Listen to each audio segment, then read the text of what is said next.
Okay, so this past week I decided to dive into the world of high school dress codes.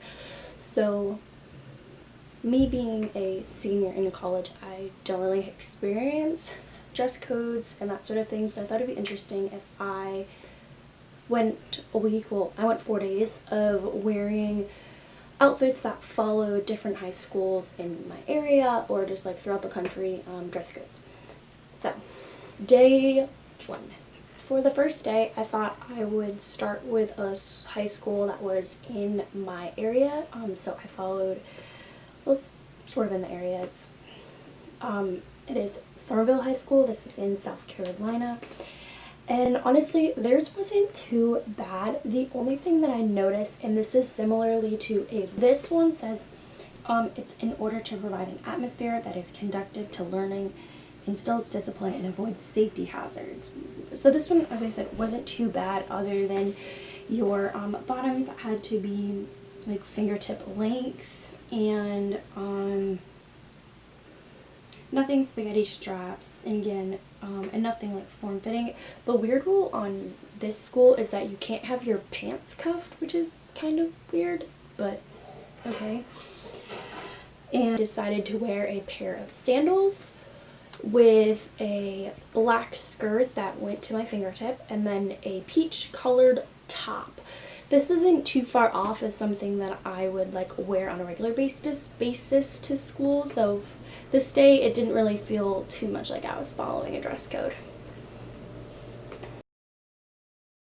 So the next one that I decided to follow for day two was from Albany. It's the Albany City School District Code of Conduct and Discipline Policy.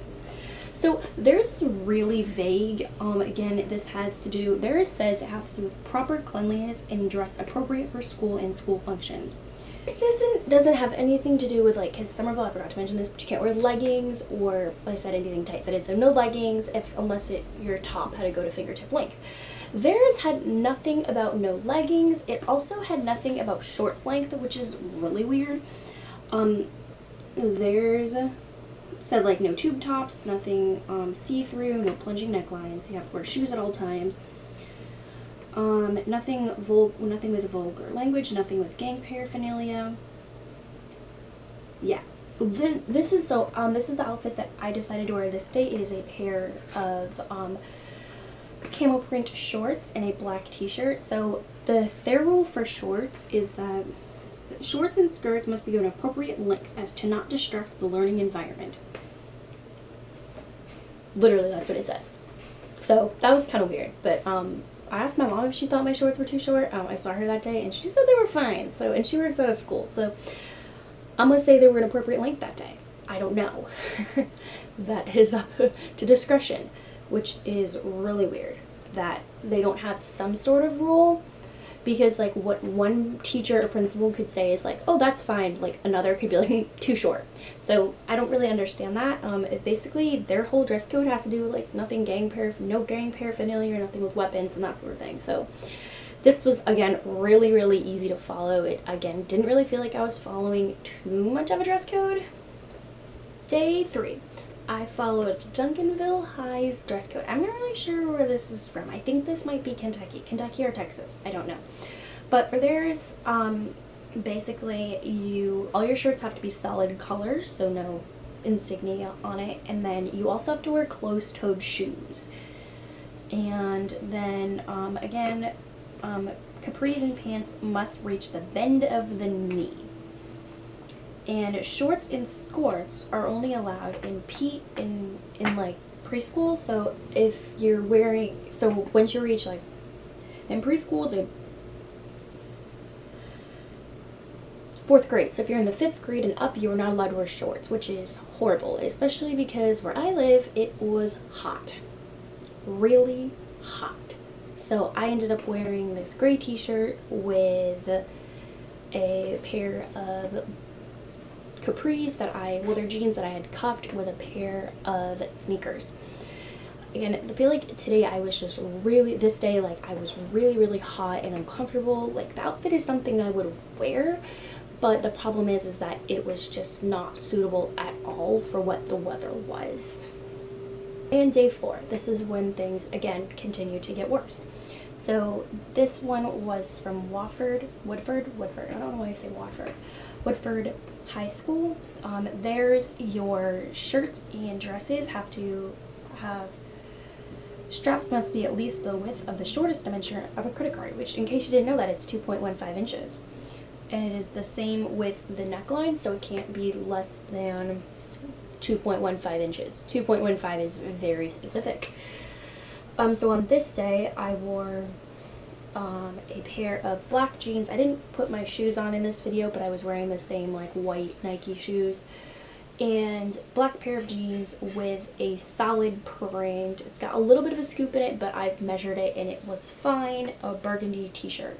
This isn't really something I would wear normally. I guess if I was like lounging around the house or something, maybe I would, but not, I wouldn't wear this to school ever.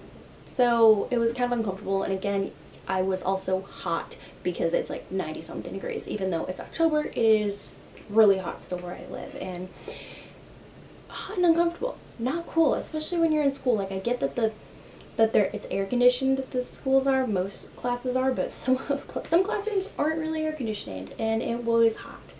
Ridiculously hot.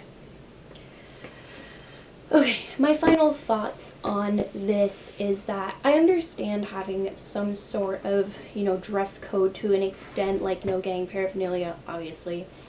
But I don't really understand why, like, the 2.15 inches feels really stupid. Also, if I'm over the age of like 10, why can't I wear shorts? That's really stupid. Yeah, I feel like, again, the easiest, I feel like everyone should kind of adapt to like an Albany high school policy of just no gang related items. The only thing with that is, again, like the shorts not having like a specific length is really challenging. But it was a interesting week. I just feel like it doesn't really make, I don't really notice a difference when I wear what I normally wear to school and like what I wore this week. Like, was I distracting this week, like the past week? I don't know. Or was I like not distracting? I don't know. I just don't get that. It's really stupid. And it's just like the whole dress codes, it reinforces this like rape culture that like it's always the girl's fault. It's not the guys, or like them, you know, guys apparently can't control themselves around girls whose shoulders are showing, or collarbones, or our bottoms are longer than our kneecaps. It's just, it's ridiculous. And again, it is just reinforcing this, is that like it's the girl's fault. It's that the guys, well, they can't control themselves, they're guys. You should be teaching guys to not look at girls as objects, instead of where us females are responsible for this, because really none of the dress codes had anything to do with guys. Guys' clothing is so easy to just be like, oh, they put on jeans, like shorts, and they're longer than their friggin' knee, you know, they go to their kneecaps, and shirts, like it's easy for them. But for girls, it's not, because you can't go to the store and buy like a pair of shorts that go to like your knees, not unless you're in like the really old person section. It's not that easy. So yeah, this week I learned a lot. Also really frustrated me at the exact same time. So yeah, I would love to know your guys' opinions. Did you guys have a strict dress code in school or not? But yeah, I'll see you guys next week. Bye.